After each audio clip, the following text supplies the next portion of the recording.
Claro Un que placer, sí, claro. un placer. Nuevamente tenerla por aquí, ingeniera Emilia Fernández. Ella tiene una maestría en la dirección comercial, posgrado en la dirección financiera y contabilidad. Tiene estudios de formación continua en fideicomiso, mercado de valores, negociación, proyectos y dirección estratégica comercial. Bienvenida nuevamente, Emilia. Gracias por la invitación. Siempre un placer estar aquí con ustedes. Para nosotros es un honor, y más ahora con este tema que está en el topete. En el tapete. En el tapete. Acérquese un poquito más hacia arriba, ingeniera. No de este lado para que se pueda ver allá arriba. En la cámara. En el paneo general. Vámonos a esta silla. Claro que sí. Póngase un poquito más cerca. Cerquita aquí. Sí. Claro que sí. Decirle a todos los que nos están escuchando en este momento que, como ya mencioné ahorita, si tienen alguna pregunta o tienen alguna inquietud en lo que tiene que ver el tema, pueden llamar a los números de cabina al 809-540-1065. Así que aprovechen a la ingeniera, que eso no es todos los días. Vamos a darle rápido a esta entrevista. Porque vamos arriba entonces. Está en contra hoy. Lo primero sería, para hacer una introducción, ¿qué es el fideicomiso? Y que la gente vaya entendiendo un poco de lo que es eso. Bueno, en términos llanos se puede decir que el fideicomiso es meramente un contrato. Pero a diferencia de un contrato que tú firmas con un abogado normalmente, y el fideicomiso, la diferencia reside en que el fideicomiso es irrevocable e inembargable. ¿Qué quiere decir esto? Que yo no puedo cambiar nada que yo tenga escrito en el fideicomiso a menos que todas las partes se pongan de acuerdo. Entonces le da una garantía, porque lo que yo voy a ceder como fideicomitente o como persona que desea realizar el fideicomiso sale de mi patrimonio y se convierte en un patrimonio autónomo, conformando con esto una inembargabilidad en los bienes que están dentro del fideicomiso como tal. Eso es o sí, prácticamente. O sea, el proyecto va o va. Exactamente. Después que se hace ese acuerdo, no hay forma de darle para Eso es una garantía. Hay formas siempre y cuando se pongan todos de acuerdo. Se ponga todo de acuerdo o haya alineamientos en el contrato que establezcan cuáles son las causas de terminación de ese contrato. Perfecto. Es importante indicar, señores, que esa parte solamente lo que indica es que no hay manera de que una persona ya después que hace su inversión o accede a tener algún tipo de acceso, obviamente, a cualquier tipo de inmueble, no tenga ningún tipo de forma, por decirlo de alguna manera, de que se pueda cambiar el proyecto ya después de haber iniciado. Y si yo tengo un solar y me voy a una sociedad para el fideicomiso y eso, los otros inversores quieren darle para atrás el proyecto y yo no quiero. Ahí va a depender cuáles fueron los acuerdos y pueden existir penalizaciones como en cualquier negociación. Okay. Pero en ese caso se puede buscar otro promotor que desarrolle el proyecto. Y es totalmente amigable con el fideicomiso. No es que la negociación como tal se elimina, sino que si una de las partes no quiere participar, o se busca un nuevo inmueble o se busca otro desarrollador. Okay. Excelente. Ingeniera, hay muchas personas que verdaderamente no entienden mucho el tema de fideicomiso. Eso lo ven realmente como que pareciera blog con arena y cemento, pero en otros términos. Lo digo así porque día a día el tema se vuelve un poquito más común, más frecuente, y la gente lo va entendiendo y conociendo, pero hay muchos otros que no lo entienden, principalmente para una población que intenta acceder a los recursos o a las posibilidades quizás del gobierno, ¿verdad?, para adquirir una vivienda, que es lo que más se promueve en este tipo de temas, pero no entienden nada de esto. Mucha gente no entiende nada, absolutamente nada. ¿Cómo usted le podría dar un poquito de luz? No, y es la verdad, o es mentira. Mira, ayer un poquito de luz a los clientes. Ustedes tocaron un tema en un programa pasado que era sobre el trabajo de los arquitectos que lo están cualquierizando. Es correcto. En el tema del fideicomiso, nosotros somos portadores de voz de que el arquitecto no siempre regale su trabajo, sino más bien que lo aporte en cierta partida. Uh-huh. Y que las personas que no entienden el fideicomiso vayan a las personas que sí manejamos un poco más la figura y se orienten. Porque hoy en día hay ingenieros que entienden que el fideicomiso se realiza sin dinero y no es así. Uh-huh. O sea, hay una estructura financiera en la que se basa el fideicomiso para que todas las partes puedan sentirse confiados de que el proyecto se va a desarrollar o cualquier otro tipo de negocio. En el ámbito que tú decías que muchas personas no entienden, es porque aunque hay muchos fideicomisos y viene sonando desde el 2011 la ley, se ha utilizado a menor escala y muchos de los que lo han utilizado no lo han hecho correctamente. Y ahí viene que hay empresarios hoy en día que aún utilizando la figura no le ha ido bien y han tenido que entregar los proyectos o devolver el dinero o hay demandas el fideicomiso de por sí, mal estructurado, no te garantiza un buen desarrollo del proyecto. Por eso es que se le aconseja siempre a los ingenieros que se lleven de su fiduciaria y que siempre vayan a la par con lo que se le pide en conjunto con los bancos. Ok. Yo como arquitecto, o ya sea un ingeniero, un abogado, un doctor o un chofer de carro que ahora mismo nos está escuchando, tiene un solar en algún sitio, en algún lugar. Se acerca a tu empresa y quiere conformar un fideicomiso. ¿Tiene la posibilidad de hacerlo? ¿No hay ningún inconveniente? No hay ningún inconveniente, solamente que haya adquirido el inmueble de manera lícita. Tiene que tener toda su documentación, título de propiedad, todo ese asunto. Tiene que tener el título de propiedad, pero si el mismo se encuentra en algún procedimiento legal, llámese una determinación de heredero, un proceso de validación, se puede indicar cuál va a ser el inmueble que se va a utilizar y cuando el inmueble ya se encuentre hábil para ser aportado al fideicomiso, en ese momento se integra la figura. Es bueno acotar. Se prepara todo para cuando esté listo ya introducirlo. Exactamente. Es bueno acotar para que la gente lo entienda bien de que cuando la persona tiene el terreno, lo que está haciendo es un aporte dentro del proyecto y que no tiene que tener obligatoriamente el dinero para la construcción, sino que simplemente con el aporte del terreno puede perfectamente armar el proyecto y ya entonces en los trámites legales ya definir realmente cuál sería su participación. La fiduciaria exactamente. Entra ahí para el asunto del aporte. Exactamente, nosotros lo que hacemos es regularmente una estructura básicamente comercial, totalmente financiera, en la cual se determina cuál es el valor del inmueble dentro de la construcción total. Y ahí se le da un valor tanto de lo que el cliente quiere aportarlo a nivel de tasación, porque no puede ser que tú me digas, bueno, mira, el inmueble tiene un valor de $1 y que luego en tasación me dé 0.5. Hay 0.5 que se van a ver como una ganancia dentro de la operación. No es que tu inmueble no valga eso, sino que a nivel de mercado no es el valor. Excelente. Es bueno aclarar eso porque la gente a veces no entiende esos términos y esos valores y esas transacciones y se ve como mala práctica o mala forma de proceder contra lo que es su inmueble. Hay una pregunta que me dice Marisela Benoit, que quería que te la hiciera, y es porque... Ella me quiere mucho. Saludos para usted, arquitecta. Que fue media fuertica la pregunta. Sí. Es por qué las fiduciarias no permiten que la DGI le otorgue el bono a las personas que van a saldar completamente la... No, ya eso se eliminó completamente. ¿Se eliminó? Ya eso no es un requisito como tal. O sea, ya el bono se le aplica a la propiedad, ya sea al préstamo o a la venta como tal o al cliente en el momento en el que llegue. Porque recuerden que el proceso del bono es un poquito largo y no siempre llega cuando el promotor lo espera o cuando el cliente lo quiere. Eso ya depende ya directamente de la institución. Pero el cliente no lo pierde. Pero sí tiene que estar, no puede figurar con propiedades a su nombre. No. Eso sí. Tiene que ser su única propiedad o su primera vivienda. En su primera vivienda. Porque si no, ¿para qué tú quieres? Claro, es así. Pregunta Aldo que... Jalmar de Sena, saludo para él. Claro. O sea, saludo para un habitué muy activo aquí en las redes. Que si tú tienes el dato de cuántos proyectos fiduciarios llevamos hasta este punto, no sé si pueda tener la información, porque anualmente se proyectan una cierta cantidad de proyectos, pero actualmente más o menos, ¿tienes alguna cifra con relación a qué tantos proyectos se están haciendo a nivel nacional? No, realmente. Recuerda que en el año pasado hubo una caída en el sector construcción de que no se estaban cerrando tantos proyectos como se esperaba y realmente quien le puede dar ese dato sería la asociación de fiduciarios, mejor que una fiduciaria en particular. Es correcto.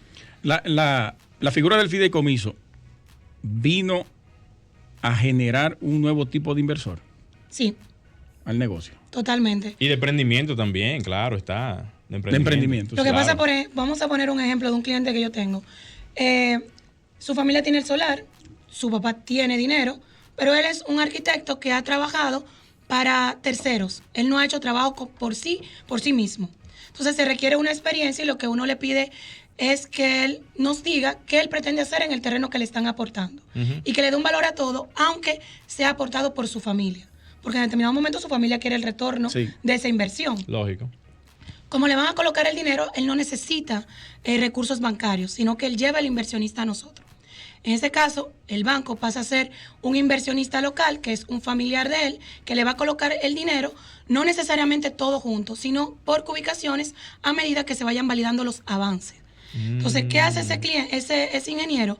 identifica cuáles son los beneficios que le va a otorgar a ese inversionista, independientemente sea un familiar o un tercero, cuáles son los beneficios que le va a otorgar por creer en él y colocar ese dinero para invertir en su proyecto. Oye, pero mira qué interesante. Mira qué interesante. Inclusive, no sé si se pudiera hacer así, pero eso cabería casi en el punto donde una persona, no importa quién sea, quiere hacer un procedimiento tal cual como tú lo planteaste ahora mismo y buscar diferentes, vamos a decir, empresas que puedan hacer el trabajo y que por tanto automáticamente vayan haciendo el trabajo, funcione también como tema de ubicación y pagos y todo eso, de manera tal de que se vayan haciendo los desembolsos, los pagos y todo ese tipo de cosas. O sea que aplica para cualquier tipo de caso. Interesante. Yo no sabía que se podía hacer en modo de cubicación. Sí, tú puedes avance, pago.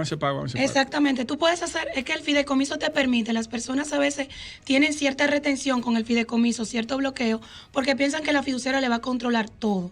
No, nosotros controlamos lo que debemos controlar, valga la redundancia, pero simplemente es no dejarte hacer comprar un carro o invertir los fondos en otro proyecto o en otras negociaciones, sino controlar que todos los recursos vayan al proyecto. Pero tú vas a hacer tu proyecto como si lo estuvieras haciendo a la manera convencional. Colega, yo quiero hacer esta pregunta en el aire, pero es para cuando ya volvamos de la pausa. La pueda responder. Dice Jarmán nuevamente que si los diseños pueden ser aportados como parte del fideicomiso y dentro de lo que es la conformación del proyecto. ¿La pregunta era?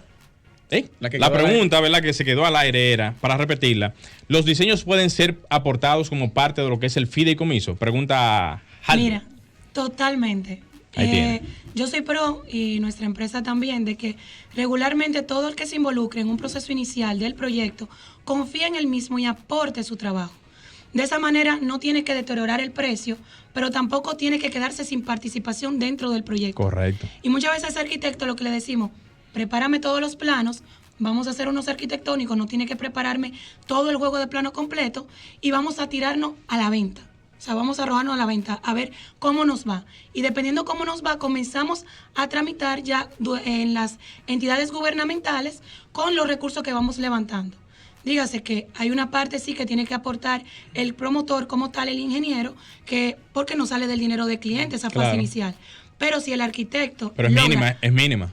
Si el arquitecto logra aportar su trabajo, pues el proyecto va menos amuletillado desde el inicio. Es correcto. Pero eso llegó para quedarse. Totalmente. Y te ayuda a ti como profesional a poder impulsarte y poder generar recursos que tú no veías de otra manera. Y tener un poder de negociación, porque tú dices, te hago los planos, dame una participación y te voy a acomodar la dirección técnica. Señores, eso es para que ustedes no estén por ahí tratando de que está buscando trabajito y esperando de que venga un sorteo de obra y que se puedan montar en algo. Ustedes tienen la oportunidad de hacer negocios por sus propias cuentas, porque ¿cuántas personas no conocen a alguien que tienen un solar al lado baldío sin hacer nada? Vayan evaluando. No tienen familiares que tienen en sus familias, ¿verdad?, terrenos que no están haciendo nada. O sea, pueden hacer negocios dentro de sus familias, dándole la oportunidad a los que están adentro para que puedan desarrollar sus proyectos. Que vayan haciendo un levantamiento familiar de los terrenos que tienen y que lo pongan a disposición. Ah, ya lo sabe. Claro, lo que yo siempre le digo es que tienen que plantearse en su realidad. Tienes el terreno, tienes la capacidad, ahora tienes los recursos. Si no tienes los recursos, tienes que decirme al menos si tienes el capital mínimo para iniciar un proyecto. Porque yo le digo a todos los técnicos, a todos los ingenieros, no te puedes plantear en el que el dinero va a aparecer de las ventas, porque las ventas es una parte del capital que se va a utilizar en el proyecto y el financiamiento también en otra, pero necesitamos de tu bolsillo para poder cumplir con el 100% de la obra. Apalancar unas porque hay cuantas cosas que no se te van a financiar. Eso es correcto. No y más la parte inicial, inicial, porque la parte inicial tiene un componente que es de presentación de proyectos, de captación y todo ese tipo de cosas que no va a salir si tú no tienes de tus propios recursos. La factibilidad, ¿cómo se mide? La factibilidad regularmente, yo siempre le digo al ingeniero, todo técnico, todo arquitecto sabe en un terreno de X magnitud qué puede desarrollar en ese terreno. Y basado en eso, él desarrolla lo que es su famosita hoja de prefactibilidad. Y nosotros se la complementamos con los datos financieros. Es decir, dime qué te sale en el terreno y yo te digo cuáles son los procedimientos que tú debes llevar a cabo para que el proyecto sea una realidad. Y si realmente el proyecto es factible o no realizarlo en la zona que estás destinada a construir. Porque puede ser que tú estés muy enamorado de un proyecto y que el proyecto no sea factible, o porque la zona no esté desarrollada, o porque simplemente los recursos que tienes en el bolsillo no te son suficientes para empezar la obra. Eso es así. Otra pregunta. Habiendo concluido todo el proceso, la adquisición del terreno, diseño del proyecto, la construcción y la entrega de los inmuebles a cada cliente, ¿qué pasa con el fideicomiso después de ahí? El fideicomiso se liquida. ¿Tiene una cláusula que se liquida solo? Se liquida automáticamente porque ya cumplió su fin, que era el desarrollo de ese proyecto. Okay. A menos que el proyecto tenga diversas etapas y se ven las etapas como si fueran subproyectos dentro de un mismo proyecto. Obviamente con un previo acuerdo ya entre las partes, porque me imagino que eso también cabería dentro de ese mismo, digamos, acuerdo, ¿verdad que sí? Así es. ¿Verdad que sí? Bueno, perfecto. Y en el caso de que tengan imperfecciones o vicios de construcción, esas edificaciones que se hacen, ¿qué pasa con esos responsables que participaron en el fideicomiso? El responsable es el promotor. El promotor. Recuerda que la ley te otorga un tiempo en el que tú tienes que darle la seguridad a tu cliente de que la vivienda no le va a caer arriba. Entonces, aunque haya un banco supervisando, una entidad financiera supervisando, aunque esté el Ministerio de Obras Públicas supervisando también, siempre existe como esa brecha de que el ingeniero puede hacer las cosas mal. Entonces, en ese momento se cumplen lo que son las penalizaciones y los plazos para poder rehabilitar esa vivienda. ¿Quién supervisa actualmente ahora mismo? ¿El INVI o el Ministerio de Obras Públicas los proyectos? El Ministerio de Obras Públicas. Bueno, en su momento será el Ministerio de la Vivienda. Claro, pues estamos esperando por eso. Estamos esperando por eso. Con ansias. Yo estaba diciendo un comentario ya para completar la idea ahorita de que todos los arquitectos que tenemos ahora mismo en el país van a formar parte de ese posible ministerio, porque eventualmente cuando ese ministerio esté en la marcha, la gran cantidad de personal que va a tener el ministerio tiene que ser muy encaminado a la parte de arquitectura, porque van a estar los diseñadores, los desarrolladores, los que verifican los proyectos, y eso va a hacer que independientemente de lo que se tenga, se van a agilizar más rápido los proyectos, porque se necesita de más supervisión hoy en día. Realmente el INVI está trabajando muy bien, no nos podemos quejar. O sea, las certificaciones de vivienda son uno de los documentos que más rápido están saliendo en pro de las fiduciarias. Qué bueno. Mira, y cuando se genera este documento que obliga a las partes a cumplir, ¿el acuerdo se convierte en una persona jurídica o es un patrimonio separado de cada uno? El fideicomiso como tal concibe un RNC y se registra en Cámara de Comercio. O Como sea, una que empresa, lo convierte en una empresa, pero sin personalidad jurídica como tal. Okay. Pero sí actúa con un RNC y sí puede comprometerse de acuerdo al patrimonio que sustente en su estructura. Ingeniera, déjele a nuestros arquioyentes toda la información. Su empresa, dónde está ubicada, cómo la pueden contactar, redes sociales y todo. Todo. Bueno, nosotros actualmente, Fiduciaria Unión Corporativa está ubicada en Evaristo Morales, en la calle Virgilio Díaz Ordóñez. Eso es fácil de llegar.